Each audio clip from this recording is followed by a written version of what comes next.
thank you, Carlos, and Maria del Pino, Monica, all of you for coming, the university for inviting me. It's a tremendous honor and pleasure. I can't remember when I've spoken to such a large and eminent audience. I've visited Spain several times in the past, but this is my first trip to Madrid and later to Pamplona. And my wife and I very much look forward to a week of enjoying your country and only regret that we can't stay longer. As many of you know, my assignment is to talk to you about investigative journalism as a public service. And Carlos laid the groundwork very well for why investigative journalism as a public service is necessary now when it wasn't 10 years ago. This is what I've devoted the last 8 years of my long professional life to. I believe passionately in its importance, and I suspect many of you do too.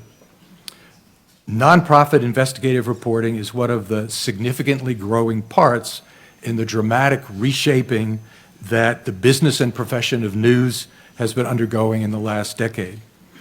Gone is the happy 40-year period from the mid-1960s to the start of the current century, essentially paralleling my entire first career in print journalism, in which the business was incredibly stable and profitable, and the profession was increasingly rewarding.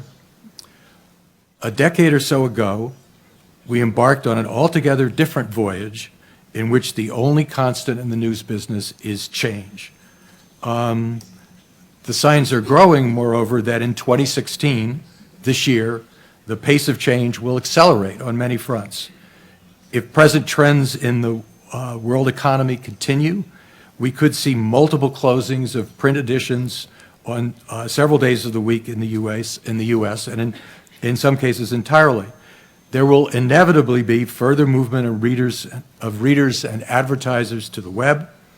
In itself, more a positive than not, but with further financial pressures on legacy media, even those like my old paper, the Wall Street Journal, that have avidly pursued the internet.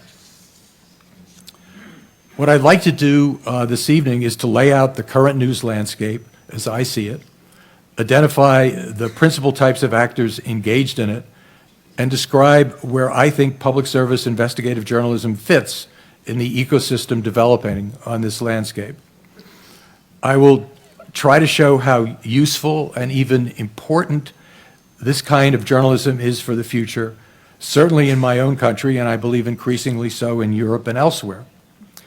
I will point to forces and trends that threaten all serious journalism, traditional or digital, for-profit or not, that all of us who care about the ability of people everywhere to speak and hear freely must stand against. And then, as Carlos indicated, I would be delighted to respond to questions and challenges from this illustrious audience. First, the landscape, which I'll try to sketch quickly in impressionistic strokes that I'd be happy to expand on if you direct me to do so with your questions and comments. Print newspapers are inexorably, relentlessly shrinking, hollowing out, and I'm afraid to say ultimately dying. More rapidly in my country than in Europe, but I think relentlessly and ultimately here too. Why? It's a combination of the irresistible attractions of digital technology and the inevitable increase in cost per delivered copy of print. The most important effects on journalism of the Internet's rise flow from the fact that the Internet's rise has eliminated barriers to entry by potential competitors. From the 1960s to the early years of this century, if you wanted to get into the news business, you needed to invest many millions, often tens of millions, even $100 million, to acquire either printing presses or TV broadcast platforms. Today, all one needs is a laptop and a connection to the web, and presto, one is a publisher. Millions of people have taken advantage of that. Some have raised many millions of dollars in capital to do it in a big way. Like, raise your hand if you've heard these names. BuzzFeed, has anybody heard the name BuzzFeed? Yes, a lot. Huffington Post, yes. Vice, not Sin, but Vice, the website. Business Insider, probably not so many. Oh, some of you have, and others. Then there are folks like my wife, Wendy Brandis. Wendy, stand up, turn around so people can see you. Wendy is an award-winning designer of jewelry, but she's also a brilliant writer. So she started a blog 8 years ago, and just like I was describing, she already had a laptop, she just got some software, and bingo, she was a publisher. She writes almost every day, sometimes explicitly promoting her jewelry and other times more subtly, but many times reporting or commenting irreverently about popular culture, history, gender, fashion, business, politics, celebrity, whatever strikes her fancy. With their laptop and software, she and others like her compete with much larger news organizations, way larger news organizations, for readers' eyeballs. Others also compete for advertising. In the jargon of the industry, you create content and produce inventory. One result is to vastly broaden the range of ideas, insights, and potential knowledge offered on the web. And that is good. I just remembered, Wendy once wrote an essay about Juana La Loca. How many know, raise your hand, how many know Juana La Loca? You should read Wendy's essay. It will give you a whole new perspective on the history. So one result of this is to vastly broaden the range of ideas, insights, and potential knowledge offered on the web, and that's good. The other, as Carlos noted, is to drive down what publishers can charge advertisers, and thus to reduce their ability to fund investigative or watchdog or accountability reporting. That is not good. It's difficult to precisely quantify this migration to the internet by consumers for news, entertainment, commerce, and communication, and the parallel dizzying movement in the way we consume this stuff. Just think about it. In a very short time, really less than 10 years, the technology has led us from desktop to laptop and tablet to smartphone, and then back to big screens. We now watch internet-linked television sets on the wall at home that are far bigger than any passive television set I ever had before, while at the same time, we're getting up-to-the-minute news and instant highlights of sports events from multiple sources on our phones. Some analysts purport to see a halt, or at least a pause in the movement of consumers away from print into digital, without offering much evidence for that. They argue that by now, those who are going to switch have largely done so. I just don't believe that, and neither do a lot of people who are a lot smarter than I am. Clay Shirky, one of the smartest academic observers of the news business in the US, says that such transitions follow a typically fast, slow, fast pattern. That right now we're in the middle, the temporary slow phase, like the eye of the hurricane, and but then the movement will inevitably pick up tempo. My own colleague, Dick Toffel, if Dick were here, he would be deeply offended. He has succeeded me as president of ProPublica, but he's a good friend, so he'll forgive us. But Dick recently compiled data on the combined newsstand and subscription sales of the 25 largest print circulation dailies in the United States as of last September, which is the last time such data were made available. the numbers are embarrassingly small. Only one newspaper sold more than 1 million print copies on an average weekday, and that's my old paper, the Wall Street Journal, and only one more sold more than 500,000, the one formerly edited by your speaker last year, Jill Abramson, my friend, of the New York Times. The median for the group was 164,000 copies. I mean, that would be, 5 or 10 years ago, that would be a, small metro newspaper. Many of these newsrooms, of course, are devoting major energy to their web editions and their social media efforts. So, they're not just sitting there and let this trend hammer them, but that's the point. That is where they see their futures, on the internet. And for now, because of all that content, all that inventory on the web, the ability for them to charge a healthy price to advertisers keeps going down. Some are able to charge readers for their web editions. The Wall Street Journal does, the New York Times does, the LA Times does to some extent, the Washington Post does to a significant extent, but they're gaining revenue far below what they used to get from advertising. We're also starting to see the next turn of the screw on the print side. One of the great marvels of the happy years in the latter part of the 20th century was the application of cutting-edge digital technology to 19th century industrial age printing and distribution. By aggressive marketing and pricing, newspapers were able to expand their circulations and thereby continually drive down the cost per copy. If you were putting 200 copies in a truck instead of 100 copies in the truck, and the truck is making the same trip, the cost goes way down for delivering each of those papers.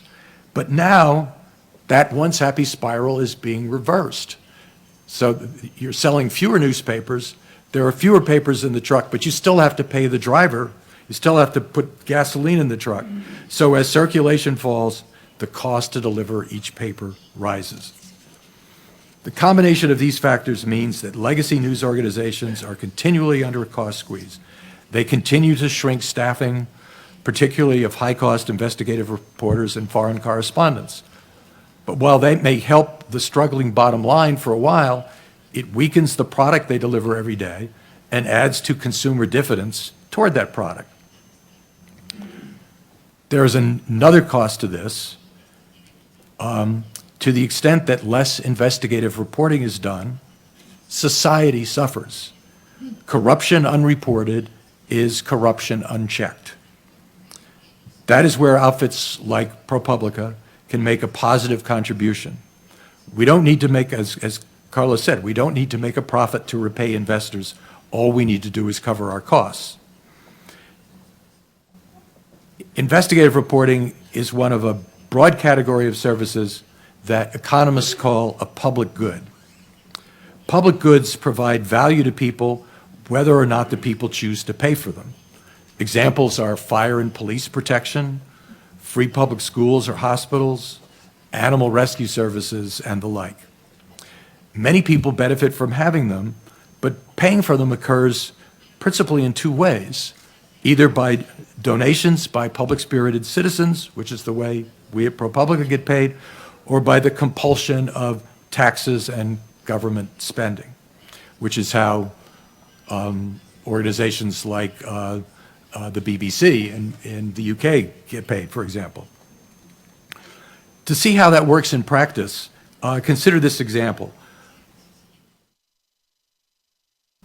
Like the first year we were operating, or the first year and a half we were operating, ProPublica reporters were able to prove that the agency which licenses nurses in the state of California was taking as long as 6 years to take away the license of nurses who had beaten up their patients, stolen their drugs.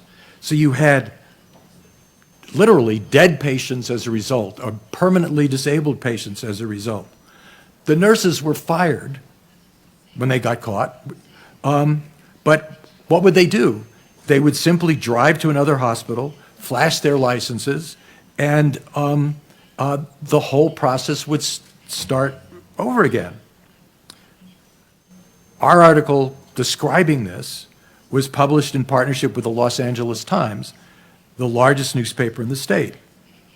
The next day, the state's governor fired the board and replaced them with members whom he mandated to fix the problem. The story thus benefited not just those who read it, not just those who bought the newspaper, but anyone who made use of a hospital in California. That's the way a public good works. Another example, just a few months ago, a large retailer of televisions, microwaves, and other home appliances in the US closed. The action came after a ProPublica investigation published in collaboration with the Washington Post that exposed that it was luring the families of American military personnel at bases all around the country into taking out loans to buy grossly overpriced products, often double or triple the prices elsewhere, with the attraction of supposedly easy credit. Far from being easy, the company's credit contracts were a devil's hand on the throats of its customers. Company salesmen drew the customers into ever larger loan balances, and then when the balances grew too large to pay off, the loan contracts made it convenient for the company to go into court and sue buyers who paid late, and then to seize their paychecks or bank accounts by order of friendly nearby courts in Virginia, where the company was headquartered, often hundreds, even thousands of miles away from the customer who had no way to defend himself. Citing our reporting, the Army and various government agencies set up rules forbidding these corrupt practices, and the company went out of business. Another recent example, this time not involving ProPublica except in a small indirect way. Not all of you may know it, but BuzzFeed, the for-profit news startup that has grown to global scale from its listicle and cat video beginnings, nothing wrong with cat videos, I love cats, BuzzFeed created a team to do investigative reporting a couple of years ago. Its latest major effort was a collaboration with the BBC in Britain, mustering evidence that there may have been fixing of tennis matches to benefit certain gamblers. There's a lot of gambling on tennis. It's not just what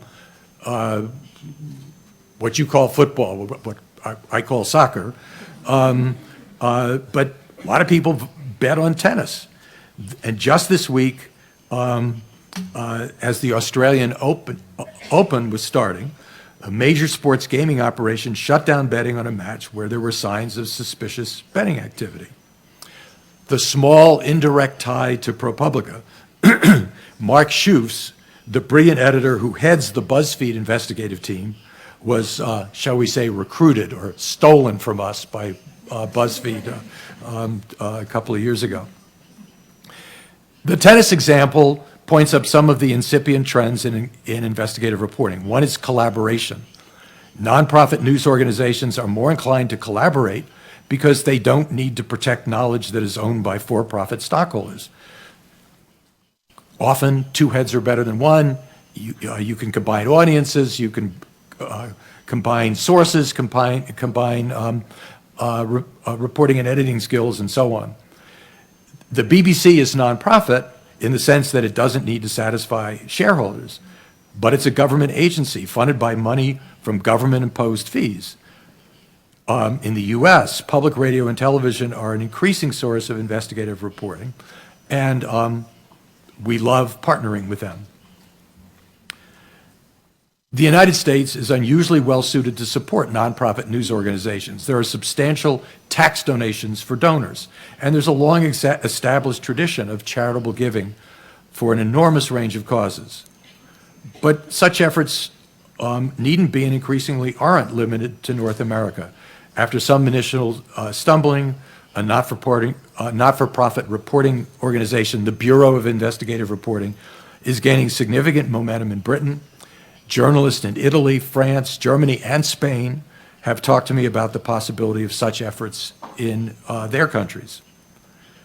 As these examples suggest, nonprofit investigative reporting has a role to play in filling the gap left by the shrinkage of legacy media in recent years.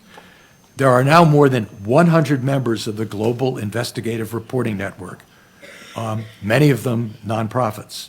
While some fail, others are succeeding. Meantime, as the BuzzFeed example suggests, some media startups are testing the results for them of doing some kind of this reporting. Combined with investigative work by public broadcasters, reporting platforms at journalism schools and some law schools and other university settings, crowdsourcing projects, and other such efforts, progress is being made, but there needs to be much more. Before seeking your questions and comments, I want to raise one more issue with this audience.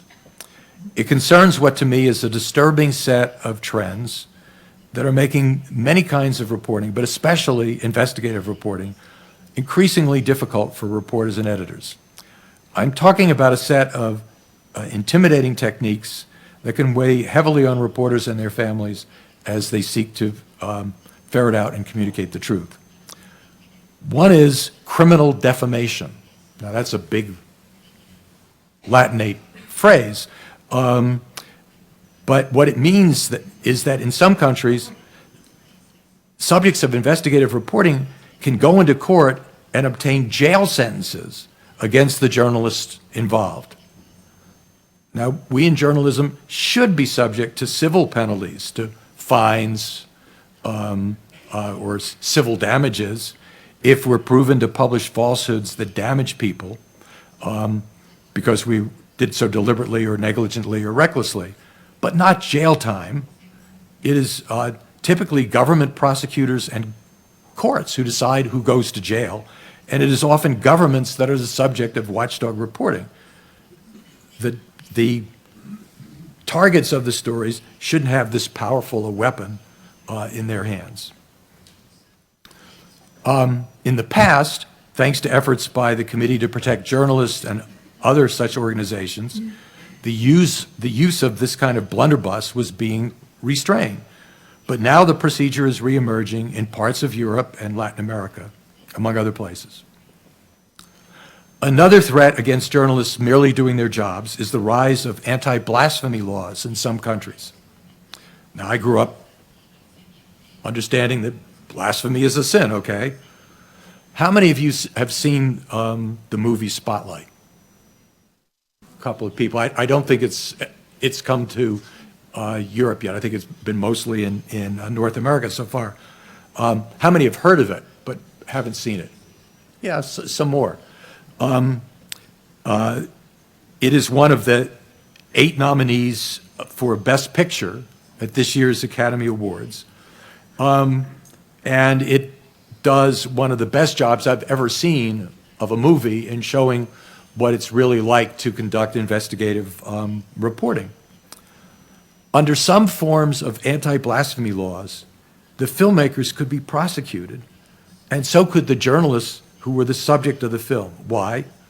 Because the film portrays how the Boston Globe newspaper, through its so-called Spotlight team of reporters and editors, that's where the title comes from, exposed the huge cover-up by the Roman Catholic Archdiocese of Boston and its collaborators of pedophilia by more than 100 priests in Boston and surrounding areas of Massachusetts. No large and powerful institution, governmental, financial, industrial, religious, should be exempt from criticism. If the criticism is false and reckless, the critics should answer in court under the laws of libel and slander. But they shouldn't be barred from making the criticism in the first place or put in jail, whether the religion's home is Rome, Moscow, Mecca, Athens, India, Salt Lake City, or wherever. On September 11th, 2001, my office was diagonally across New York's West Side Highway from the World Trade Center. Luckily, no Wall Street Journal people died as a result of the terrorist attacks that day. but we all lost friends, just as some of you lost friends or friends of friends in the Madrid train bombing or in Paris or San Bernardino or Oklahoma City. So we can all be forgiven for wanting increased protection from acts of terror. But does that mean that government investigators should be given carte blanche to monitor and root around in citizens' phone and computer records, or reporters' phone and computer records?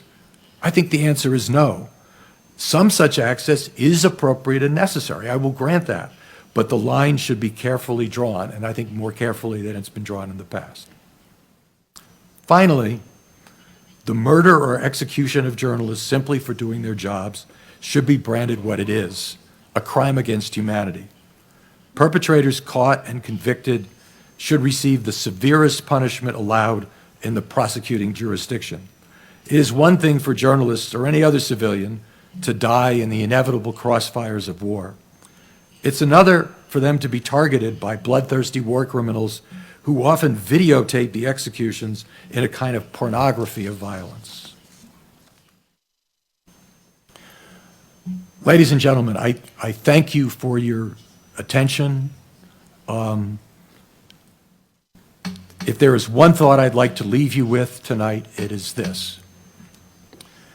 There is supposedly an ancient Chinese curse that says, "May you live in interesting times." Well, we live in interesting times. But I don't regard that as a curse. As journalists, we have inherited instincts and skills that have helped set human beings apart for millennia. We wear the ancient mantle of the storyteller, who brought to the campfires the knowledge assembled by themselves and their predecessors of what made heroes great and their enemies vanquishable, of what safeguarded the herds and the harvests and what put them at risk, of what brought health and fertility and what led to disease and death. The passion to tell stories and to listen to them is hardwired into the human psyche. It's genetic. So there will always be a role for us. Now we are in a time of turmoil and disruption brought on by the emergence of powerful new tools. Those of us who see this as an opportunity will succeed. Those who cringe in terror will not. Thank you very much, and I'd be delighted to respond to your questions and comments.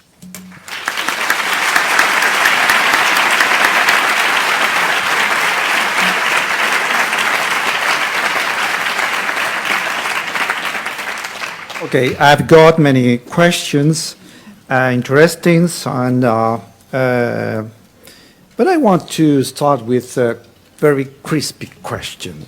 Recently, actor Sean Penn tried to make an interview to El Chapo, famous drug dealer, and capo, Mexican capo, and he acted as a journalist.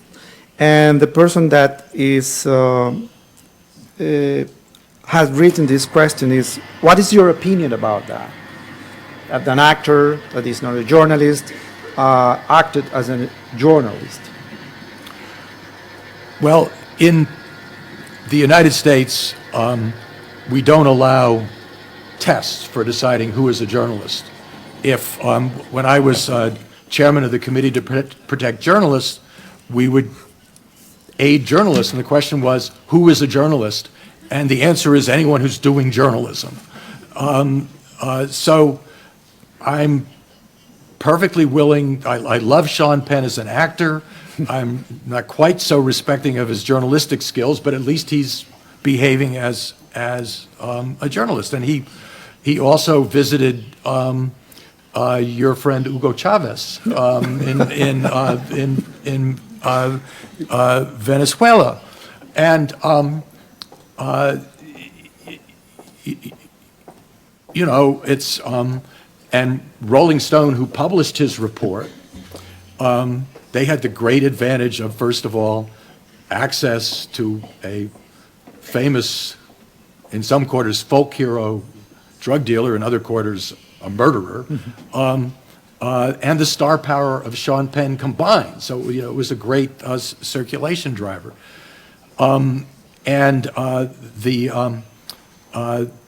There are reports, as yet not publicly sourced, that Penn's interview may have, which Sean Penn vigorously denies, that his interview may have helped the investigators track him down and capture him. Others say it was the visit by the actress that did that. So Sean Penn can do what he wants. I'm not sure I would hire him to do that the way Rolling Stone did, but different places have different principles, and it's fine. I've got no objection to it. Okay, this is a question, I think it comes from a journalist, because people is interested in knowing how much do you pay to your investigators in ProPublica. You can make the comparisons now, guys. I've been here for 2 days and have met with various groups of journalists, and that question has been asked in almost every case. And when we started out setting up the basic model of ProPublica, one of the things we said was we wanted to pay market rates for journalists. There were a lot of journalists being laid off or being forcibly retired, looking for jobs and being prepared to take lower pay. And in some cases, we did recruit some of those folks because we knew they were excellent. But we wanted to get people who had jobs. We wanted the best journalists to come to ProPublica. And that meant to attract them, we would have to pay market rates. And so that's what we did. So to hire a star financial reporter in the middle of the 2008 financial mess, one came on the market who was really terrific, and but he had lots of bidders, including big respectable news organizations who were offering him more than we could possibly afford. But we got as close to their number, which was over $200,000, and we offered him that, and he took it, even though it was less than his best offer. And I don't know, do football players take less than the best offer? I'm not sure, but in any case, he took less than the financially best offer, and it's worked out very well for him. On the other hand, when we hire younger reporters, and I think it's important to have young as well as experienced reporters in the newsrooms, you have a diversity of sources and interests, but we would find many of them working at startups or in smaller newsrooms for like $30,000 a year, $35,000 a year. They were delighted when we paid them $50,000 a year, and we weren't going to pay them more. We're not going to waste our donors' money. If your price is $50,000, bingo, that's what we hire you for. So, but are you talking about practitioners, very, very young journalists? Yeah. We won't mention the figures in Spain are really ridiculous. But look, this is New York. Yeah. The cost of living is a little bit higher in New York than it is in Madrid, I think. Yeah. What are the prices I've seen since I've been here, and also we're bidding them away from their current jobs. Yeah. So yeah, we respond to the market. There is an interesting question. Are the big American media giving up investigations to subcontractors? The answer is no. we collaborate with most of the biggest, everyone, ironically, except for the Wall Street Journal. And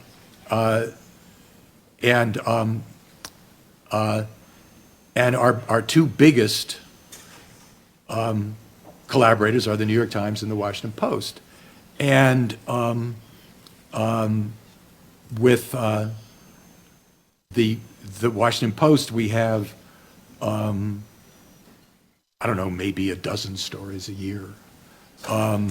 With the New York Times, it's more, it's been more in the past, because one of our reporters was giving was producing a column that they were using along with us, but he's taken a leave to write a book, and when he comes back, they're not going to continue. He and they are not going to continue that column. So with the New York Times, it's essentially the same. It's maybe a dozen, 15 stories a year. That just does not make a significant difference to the finances of the New York Times. People is interested in knowing how do you cooperate with New York Times and BBC and so on in a daily basis. It's easy to have meetings and to plan and to discuss issues, reports. First of all, what most of the collaboration is on projects, and so typically with them, we'll say that we've had this project going, and it looks like it's hitting pay dirt. It looks like it's succeeding. There's a story there. And here's what the story is likely to say. Are you interested? And they'll either say yes or no, and that's one conversation. And then as the story gets close to completion, we'll share with them drafts. We offer to let their editors interview our reporters, their lawyers interview our reporters. They can ask who our sources are. We ask them their editors not to tell their reporters who the sources are, because we don't want their reporters going and screaming at us, the source they thought they had, because that will prevent us from getting the next story, and people have agreed to that. And then it's a process that, we have to decide what's the best time to publish the story. They may suggest some changes and we can agree or disagree. They have the right not to publish the story. We have the right to pull it back. But in the end, I don't think we've ever pulled a story back. And most of the time, once we get that far down the road, the story ends up getting published. Okay. Some journalists believe that big investigations come usually in anonymous envelopes that the girl in the reception received with a boring gesture. Oh, another investigation, and they pass to the journalist. Do you agree? Do you receive many anonymous envelopes? Most of the anonymous envelopes we receive have return addresses in jail cells, and they start writing across the page, and then they write along the side, and they talk about people messing with their brains and with microwaves and all of that stuff. But we always open those envelopes because sometimes there's pay dirt in there. More often, the stories come from data analysis. Sometimes we have to sue to get the data. Other times it's given to us from talking to knowledgeable people, from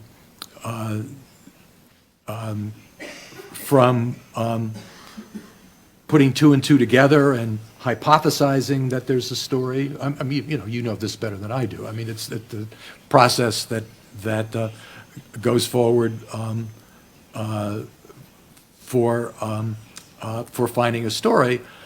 And then the idea is refined. We have to decide, editors in combination with reporters, whether this story is worth spending first a few weeks on, then a few months on to bring it to fruition.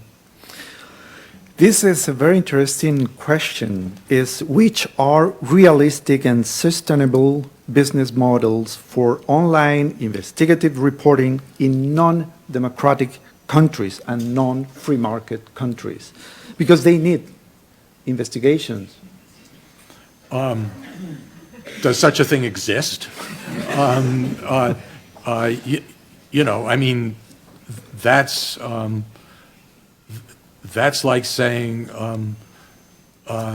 where does a technology exist that would allow me to fulfill my dream of being a successful Major League Baseball pitcher? I mean, it's, first of all, in non-democratic countries, investigative reporting by people within the country is not allowed. So if you're going to do investigative reporting, you often have to infiltrate the country and develop sources. Sometimes, this has happened in Eastern Europe, people can embark on investigative journalism projects, and they're not noticed by the authorities, and they can get away with it for a while, but they're usually funded from overseas. So I can't think of a model that would be sustainable. Did the questioner say for profit? Yeah, no, the question is if it's sustainable. Sustainable. It's profitable. Sustainable. Look, George Soros, if he decides to fund it, Yeah. he can do it, and it'll be sustainable as long as he funds it. But or until the authorities find out and shut it down, that's likely to happen first. Who's going to investigate abuses in the media, bad practice in newspapers? Do you do it? We have not, so far that I can remember, launched a full-bore investigation of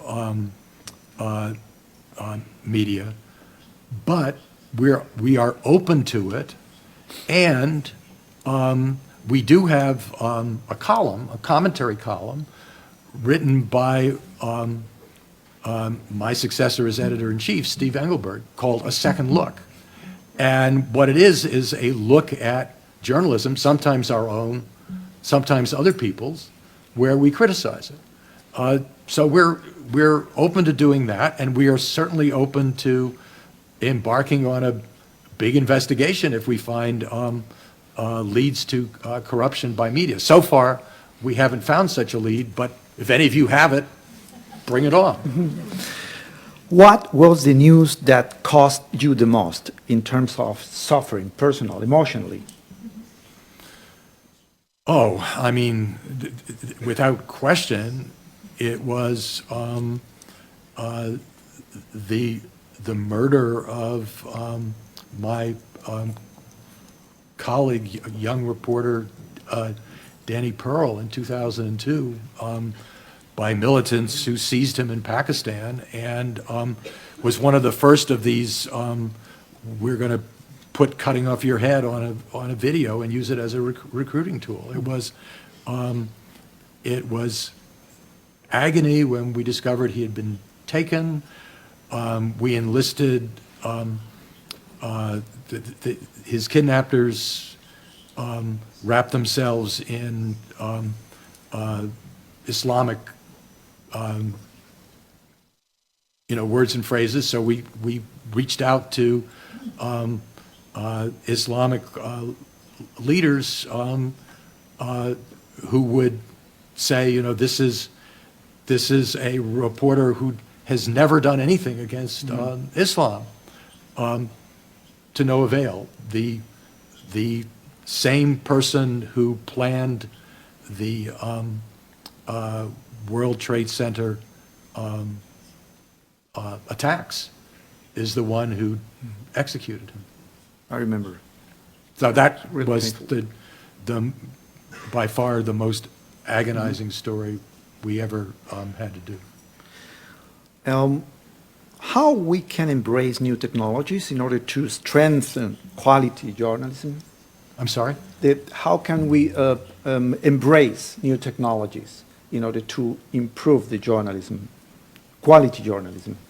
I mean, I think it is, it's a major part of our program at ProPublica. There are things that we can do with data analysis and creating databases now that I couldn't have dreamed of doing just 8 years ago when I was at the Wall Street Journal. Or the things that we did do would take 10 times as long to do them at the Wall Street Journal as we now can do with the new breed of reporter who is both an adept computer programmer and a journalist who thinks thinks about stories and can even write. This is a wonderful emergence that is very, very new. Former computer science majors who slipped over into English or history or political science or journalism because they wanted to hang out with a girlfriend or boyfriend, maybe. I don't know what the motivation was, but they got both of the skill sets, and it's an enormous asset. This summer, we released something that we call Surgeon's Scorecard, which is money we got from the Medicare and Medicaid government health systems. We had to threaten them with lawsuits to get them, but millions of data points about the performance of individual surgeons all across the country. Anyone whose patients were eligible for either of those programs, Medicare, which means you're in Social Security, or Medicaid, which means you're in poverty. And as a result, you can now enter your a physician you're using or thinking of using, enter it into an app, and it will give you a report on where that physician stands relative to peers in terms of complications, readmissions to the hospital. Is the doctor above average, below average? That is now available. That you couldn't have dreamed of doing something like that just a few years ago. So there are, I could go on and on and on about the kinds of things we're able to use digital technology for, and getting the story out. Using social media. The rise of Twitter allowed us to not have to partner with other news organizations to get a story before the public. We still like to partner because it enhances the audience, but with Twitter, we tweet the story, and you double the audience, kind of just like that. And now we weren't doing so well on Facebook. Now we are. That's another great enhancement. So there are all kinds of new tools that make it possible for us to prove things that before we could only suggest existed, and to find things that we would have no way of knowing in the past. You say that you defend civil rights in America, but this question is, what is your ideology? Are you pro-Republican or pro-Democrats? Very typical question in Spanish. Yeah, look, most of the time for president, I voted for Democrats. I voted 4 times twice for governor of California and twice for president against Ronald Reagan, who I now believe was the most successful U.S. president since FDR, so I'm not always smart. And I have voted for Republicans in local elections, particularly when I lived in California. In New York City, even on the Upper East Side where we live, you're choosing among Democrats. There's not often a viable Republican to vote for, so I've mostly voted for Democrats in New York.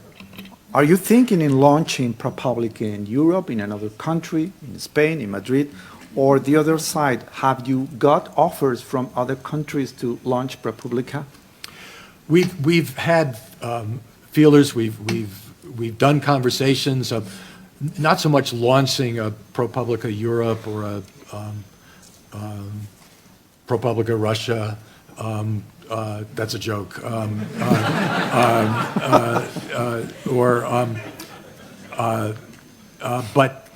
But other ways to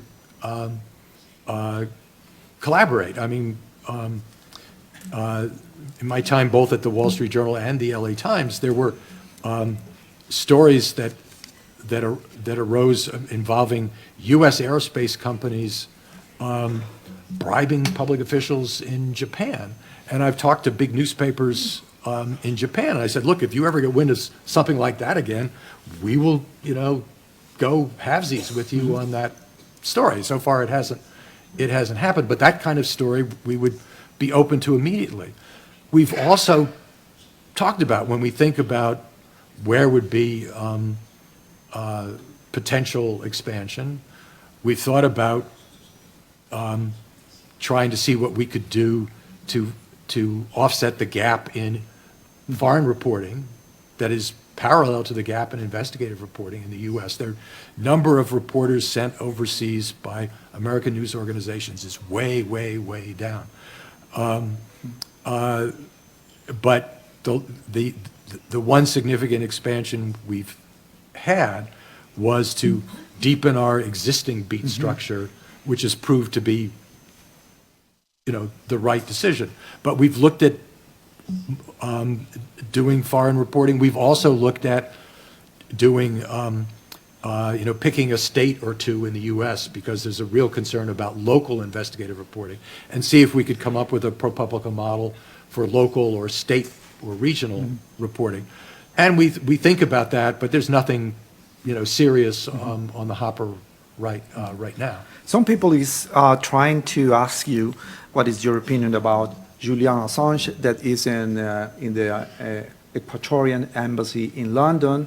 And I want to extend the question to Snowden that is in Russia. And these people have helped journalists, investigative journalists, to keep rolling. What do you think about them? Well, they're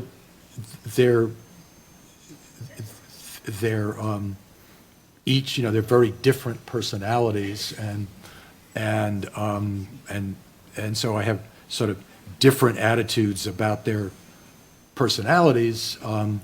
I've met Julian, I've never met Snowden, but I think that there was important stuff disclosed. We learned important things as a society, both a U.S. society and a global society, from both sets of disclosures.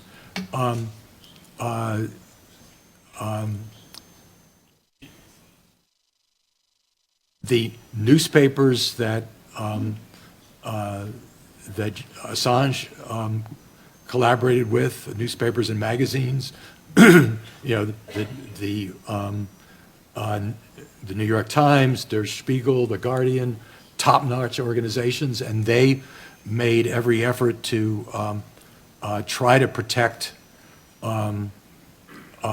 cases where people's lives might be in danger if their names weren't redacted, and I think they were more careful about it than Julian was inclined to be. So, you know, there are some negatives, but mostly pluses. I think it was important that people got to debate what is the appropriate level of surveillance that should go on of American citizens, foreign citizens, the Chancellor of Germany. You know, I mean, that was a topic that hadn't been debated in the U.S. and some of the issues was less so with Assange's disclosures, but some of those disclosures were had a similar moment, and so it was in the public interest to have them reported. It's a privilege to have donors that give you millions of dollars or thousands of dollars. But have you been influenced in some way by these donors? Have they tried to do that, to influence? You could give me a lie detector test, and I would pass it saying, that we have never been influenced by a donor, and I honestly don't think we have. We have a rule that started from before we opened our doors, when we were just forming. Our launch funders, Herbert Marion Sandler, I said to them, to operate this the way we want to operate it, which is nonpartisan as well as nonprofit investigative journalism, the decision on the journalism needs to stop with me as the editor, then the editor-in-chief. And they said, absolutely, we agree 100%.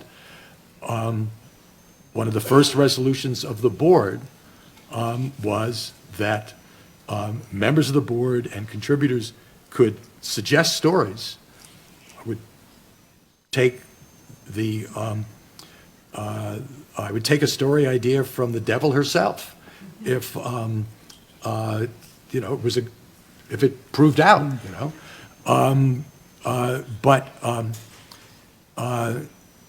we also said that donors and members of the board could only offer story ideas to the two top editors, because we felt reporters would be intimidated. Herb Sandler himself, I don't know how many story ideas he has offered. How many do you think we've done?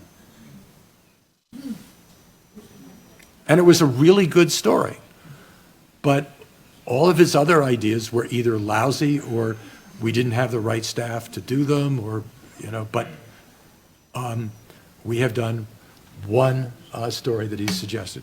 We have had a couple of donors get really angry at some stories we've done.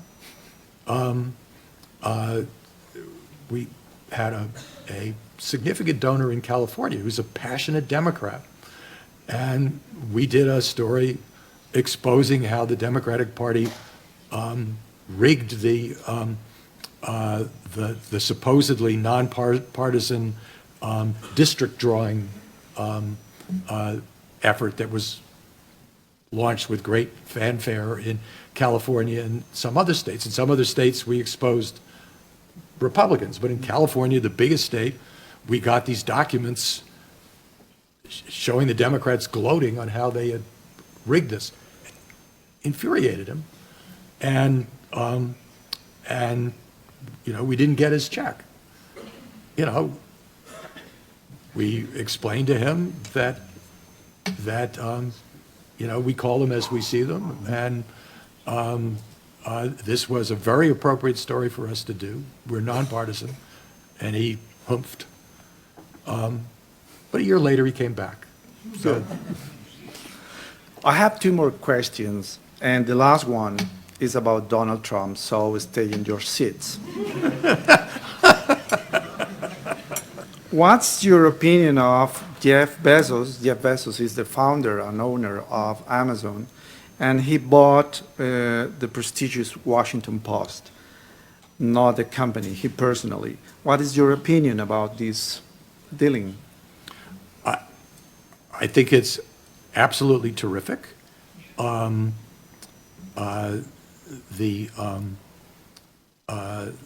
editor of the Washington Post, Marty Baron, is one of the figures in spotlight because he was editor of the Boston Globe at the time. He and I worked together at the LA Times, and we've been friends for many, many years. And he's a very strong editor, and he is, I'm confident that journalistic values are going to be upheld at the Washington Post. Secondly, Jeff Bezos is a very smart man. He will bring ideas for using digital technology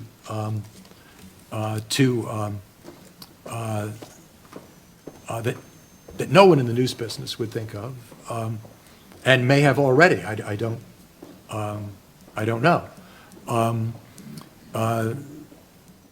That no one in the news business would think of. I'm sure he didn't do this for charity. He's someone who whose businesses can run afoul of various government agencies. And so having a platform in Washington is probably not unattractive to him.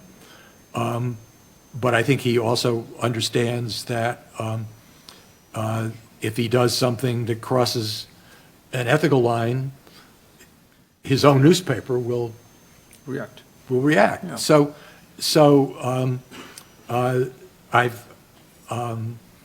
I've met Jeff. He came to the Journal a number of times when I was editing the Journal, and I've met him at social events, and I think he's a very smart guy, and glad to have him join the journalism fraternity. So, Paul, are we going to see Donald Trump as president of superpower United States of America? You're going to see Donald Trump with his hand on the nuclear trigger. If you'd asked me this a couple of months ago, I would have said not a chance. I still don't think it's likely, but I'm not saying not a chance again. Donald I know quite well, he used to come to the Wall Street Journal to have lunch with reporters and editors many times, and he used to complain about our coverage often. All the time. And and what you see is what you get. When he visits, he's exactly like he is on television. He shoots from the lip. He says whatever's the first thing that pops into his head, but then he stays with it. He's a born showman, and there's a lot of stuff that is very complicated about being the president of the United States, and you can either immerse yourself in it and be smart enough to assimilate a large part of it and have that kind of character that likes to assimilate lots of stuff. Bill Clinton, when he wasn't doing other nefarious things with interns, that kind of personality. I mean, he could talk on any subject in the government with, including economics, with a great deal of expertise. Ronald Reagan was not interested in immersing himself in that, but he was able to make management decisions and to focus on the things that he did care about in ways that were very effective. Not many people can do that successfully. So I worry about him being in over his head. George W. Bush, who is a graduate of we're both proud graduates of Yale University, and Bush also had a degree from Harvard Business School. In the United States, not counting business schools here in Europe, but in the United States, regarded as the best or in the top two or three. He was a good campaigner, and he won 2 close elections. He was a terrible manager, So, and there were consequences of that, and so, I think that if Donald Trump ends up being the Republican candidate, which is, I still wouldn't say it's likely, but the odds makers in Las Vegas are, getting more favorable on it. If he ends up being the candidate, people are going to have to ask themselves those questions, and it will be a very interesting election. Yep. Thank you very much, Paul. Thank you, Universidad de Navarra. Thank you, Fundación Rafael del Pino, and thank you for being here attending this conversation. Thank you very much. Thank you.